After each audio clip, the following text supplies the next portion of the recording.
இயேசுவில் நல்லவர்களே, ஆண்டவருடைய அன்பு நிறைந்த குழந்தைகளே, இன்றைய வாசகம் ரொம்ப அழகாக சொல்லுகிறது. இதோ நீங்கள் ஒவ்வொருவரும் என்னுடைய தாயும் சகோதரர்களும் சகோதரியுமாக இருக்கிறீர்கள். பிரியமானவர்களே, இயேசுவின் இரத்தத்தால் ஏற்படுத்தப்பட்ட உறவு இந்த உறவு. இயேசுவினுடைய திரு ரத்தம் நம் அனைவரையும் சகோதர சகோதரிகளாய், தாயாய், பிள்ளையாய் ஒருங்கிணைத்திருக்கிறது. ஆகவே ஆண்டவராகிய இயேசு கிறிஸ்துவே அதை சொல்லுகிறார். எனவே நாம் உறவுகளோடு இணைந்திருக்கிறோம். இதுதான் நான் நீட்டி வச்சிருந்தா இன்னைக்கு பிரசங்கமாக வச்சிருக்கணும், சரிதானா? ஆனால் ஏற்கனவே நான் ஒன்றை தயாரித்து விட்டேன். ஏனென்றால் ஒரு தந்தையோடு பேசி கொண்டிருந்தேன். காலையில் ரொம்ப அருமையான ஒரு வாக்கை சொன்னார். ஆகவே அது குறித்து நாம் இப்போது சிந்தித்து தியானித்துக் கொள்வோம். ஏனென்றால் ஆண்டவர் விரும்புவது என்ன என்றால் எப்போதுமே ஒரு ஃப்ளெக்சிபிலிட்டி என்று சொல்வார்கள், அதாவது நெகிழ்வுத்தன்மை.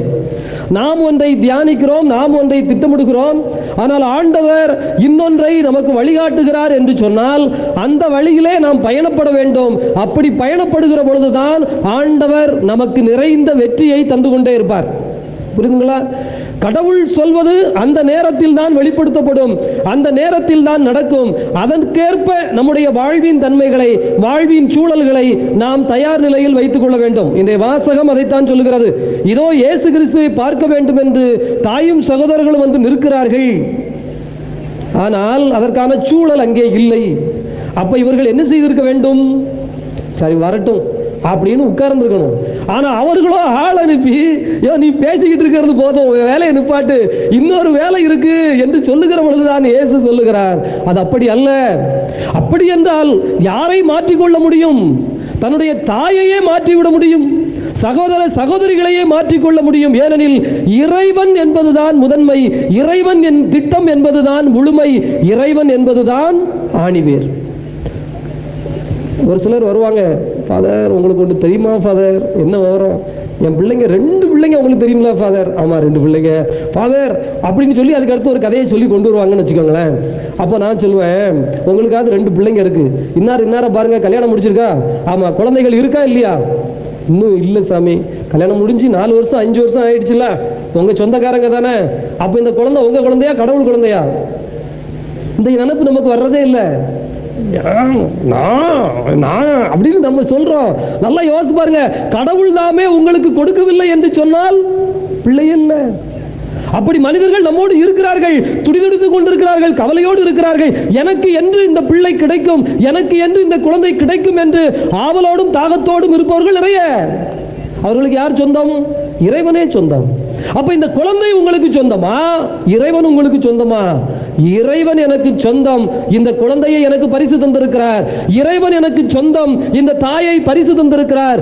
இறைவன் எனக்கு சொந்தம், இந்த தந்தையை பரிசு தந்திருக்கிறார். இறைவன் எனக்கு சொந்தம், என் சகோதரனை பரிசு தந்திருக்கிறார். இறைவன் எனக்கு சொந்தம், இந்த நட்பை எனக்கு பரிசு தந்திருக்கிறார். இறைவன் எனக்கு சொந்தம், இந்த மனைவியை எனக்கு கொடுத்திருக்கிறார்.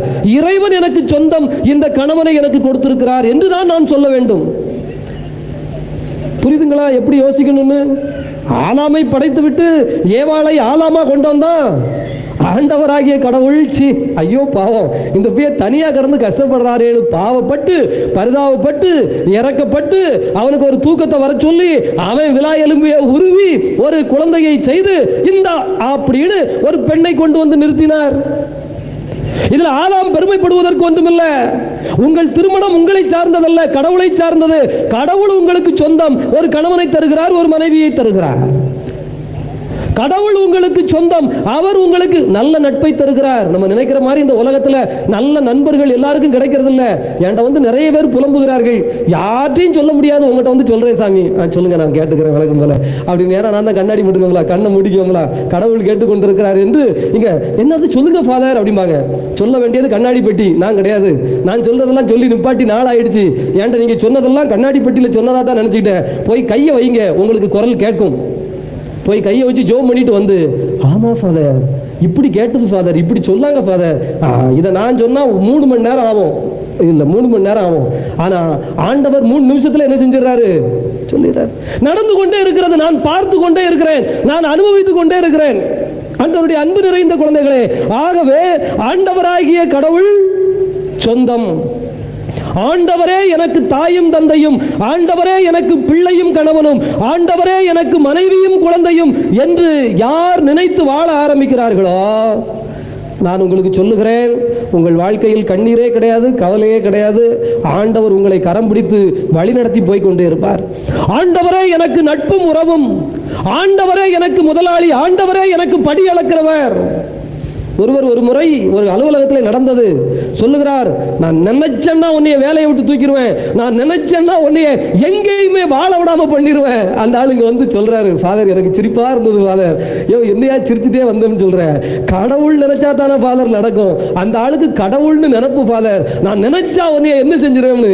கடவுள் நினைச்சா நாளைக்கு அந்த ஆள் இருப்பாரோ இல்லையோ உங்களுக்கு தெரியுங்களா ஃபாதர் அப்படின்னு சொல்லிட்டு ஒரு மாதம் கழித்து திரும்பவும் வந்தார். வந்து சொல்றாரு, ஃபாதர் ஐயோ நம்ம நாக்கில் என்ன இருக்கு தெரியல ஃபாதர், ஒருவேளை நான் புலம்புனது அல்லது நான் வருத்தப்பட்டது கடவுளுக்கு கேட்டதா இல்லையான்னு தெரியல.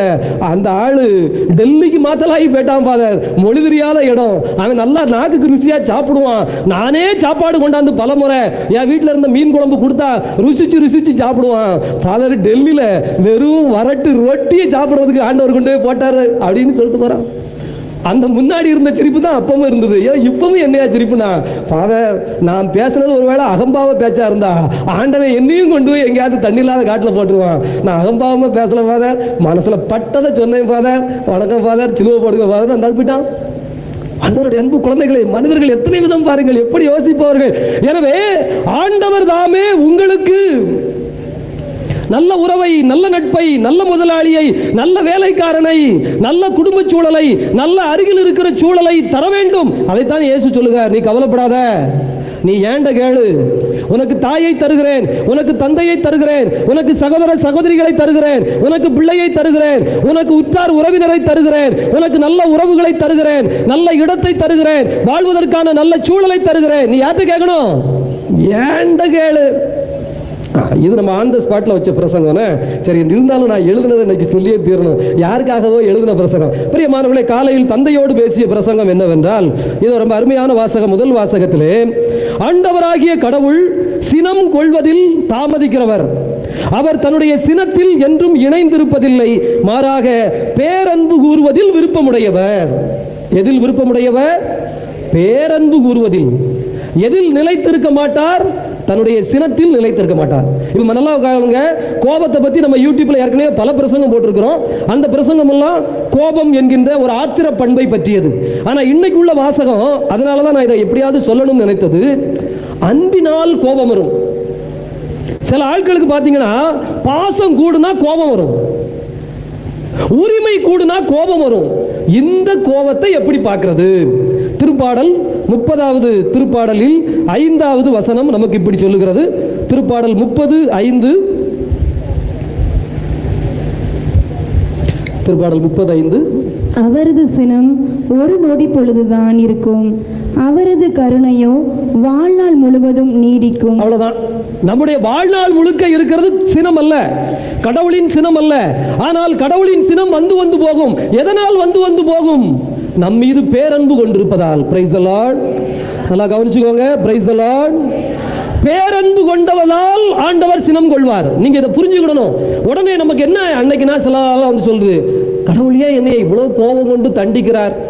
கோபம் கொண்டு தண்டிக்கல, உன் மீது அன்பு கொண்டதால் உன் மீது ஒரு சிறிய சினம் காட்டுகிறார். நீ ஏதோ திசை மாறுற, அல்லது ஏதோ திசை திரும்புற, அல்லது ஏதோ நீ சரியா செய்யல, அல்லது ஆண்டவர் எதையோ ஒன்னு சொல்ல கேட்கிறார், அது உனக்கு புரியல. ஆகவே கடுகளவு, உப்பளவு அந்த பாசத்திலே சினத்தை சேர்க்கிறார். அப்ப நம்ம சொல்ல வேண்டியது என்ன அப்படின்னா, அதான் அந்த ஆள்கிட்டையும் சொன்னேன், சின்ன வயசுல இருந்தே கடவுள் உங்க மேல கோபப்பட்டுக்கிட்டே இருந்திருந்தா நீங்க நேரம் உயிரோடு இருப்பீங்களா? உங்களுக்கு கடவுள் நல்லது எதுவுமே செய்யலையா? ஐயோ ஃபாதர், இன்னைக்கு இருக்கிற வாழ்க்கையை அவர் போட்ட பிச்சை ஃபாதர் அப்படின்னு அவங்க நிறைய நன்மையை சொன்னாங்க. இவ்வளவு நல்லது நடந்திருக்கல, அதுல கொஞ்சம் போல கோபம் வந்தா சரின்னு நீ ஒத்துக்கிட்டா என்ன, அது என்ன சொல்ல வருதுன்னு புரிந்து கொண்டால் என்ன, புரியுதா? அதே போல திருப்பாடலிலே 145வது திருப்பாடலில் 8வது வசனத்திலும் ஆண்டவர் ஒரு அழகான செய்தியை சொல்லுகிறார். திருப்பாடல் 145:8. ஆண்டவர் இரக்கமும் கனிவும் உடையவர். ஆண்டவர் இரக்கமும் கனிவும் உடையவர், எளிதில் சினம் கொள்ளாதவர். கடவுளுக்கு லேசில கோபம் வராது வராது வராது. நீங்க கவலையே பட வேண்டாம். ஏனெனில் பேரன்பு கொண்டவர். அந்த பேரன்புங்கிற வார்த்தையை மட்டும் மனசுல வச்சுக்கோங்க. வெறும் அன்பு இல்ல. என்ன அன்பு? சத்தமா இன்னொரு தடவை. பேரன்புனா கடல் அளவு அன்புன்னு நினைச்சுக்கணும். இப்ப பேரன்ப கடல் அளவு அன்புன்னு சொல்லுங்க. என்ன அன்பு? என்ன அன்பு? இன்னொரு வார்த்தையை சொன்னோமே, என்ன அன்பு? கடல் அளவு அன்பு. சொல்லுங்க 5 தடவை சொல்லுங்க.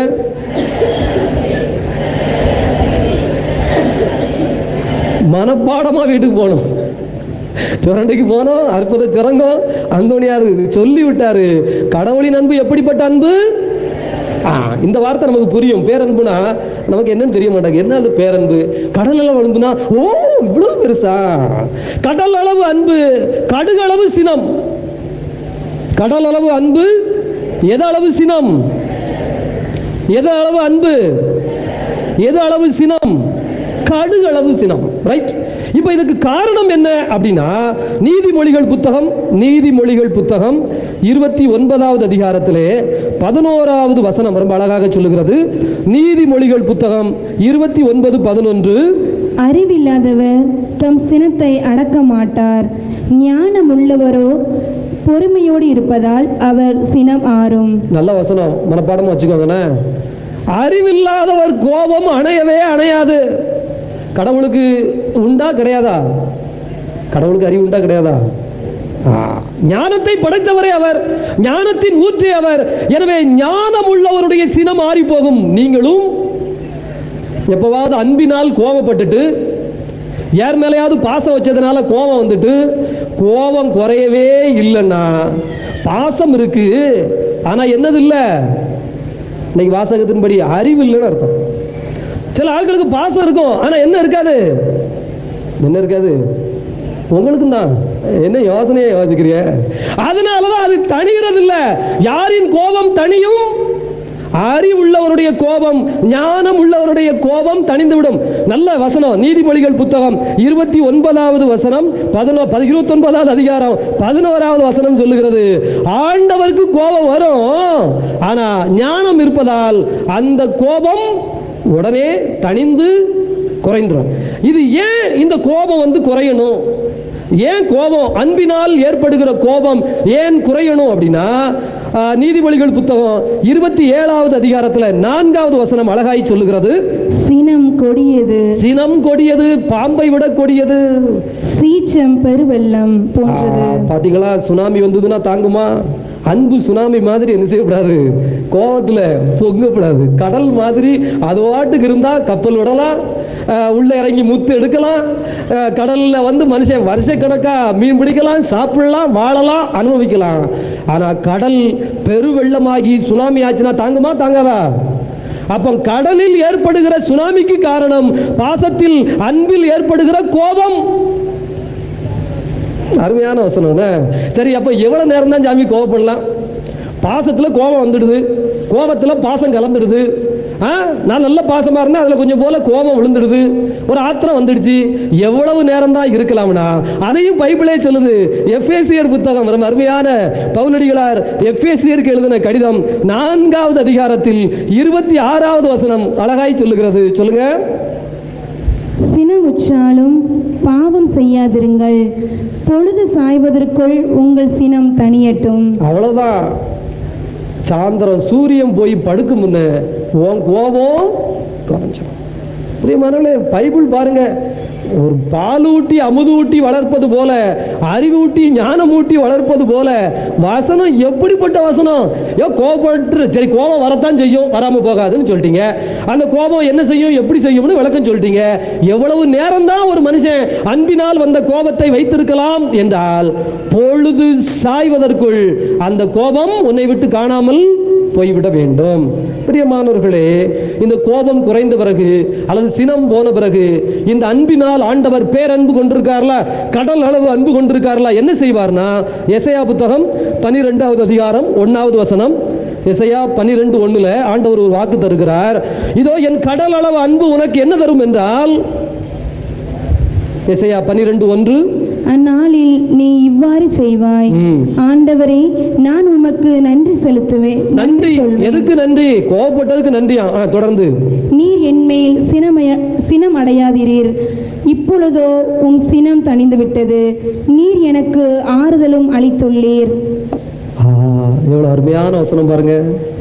ஆண்டவர் நமக்கு ஆறுதல் தருகின்ற இறைவனாக, அடைக்கலம் தருகின்ற இறைவனாக, அன்பை பொழிந்து பொழிந்து நம்முடைய காயங்களை குணப்படுத்துகின்ற இறைவனாக இருக்கிறார். எனவே நீங்கள் பாசத்தினால் அல்லது அன்பினால் யார் மீதாவது கோபம் கொண்டால் அந்த கோபம் மாலை பொழுதுக்குள் இறங்க வேண்டும். மாலை பொழுதுக்குள் கோபம் இறங்கிய பிறகு என்ன செய்ய வேண்டும்? அன்பை ஆறுதலாய் கொடுக்க வேண்டும். அன்பை அரவணைப்பாய் கொடுக்க வேண்டும். அன்பை அங்கே குணத்திற்கு, காயத்திற்கு மருந்தாய் கொடுக்க வேண்டும். அடுத்து கடவுளுக்கு இருக்கிற ஞானத்தை மட்டும் மனசுல வச்சுக்கோங்க. இந்த ஞானம் நமக்கும் கண்டிப்பா இருக்கணும். எசையா புத்தகத்துல 57வது அதிகாரத்துல 17வது வசனத்துல ஆண்டவர் ஒன்றை சொல்லுகிறார். மனப்பாடமா வச்சுக்கோங்க.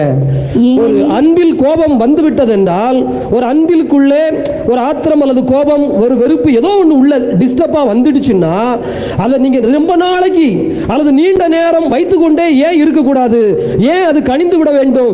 ஏன் அதற்கு அடுத்து ஆறுதல் கொடுக்க வேண்டும்? ஏன் அதற்கு அடுத்து அது கடல் அளவு அன்பாக இருக்க வேண்டும் என்றால் எசையா 57:17, ஏனெனில் என்றென்றும் நான் குற்றஞ்சாட்ட மாட்டேன், எப்பொழுதும் சினம் கொண்டிருக்க மாட்டேன். ஏனெனில் நான் தோற்றுவித்த உயிர் மூச்சியாகிய மனித ஆவி என் திருமுன் தளர்ச்சியடைந்து விடும். பாத்தீங்களா? இல்லைன்னா மனுஷனுடைய ஆவி தளர்ச்சி அடைந்து விடும். இது கடவுளுக்கு தெரிந்திருக்கிறது.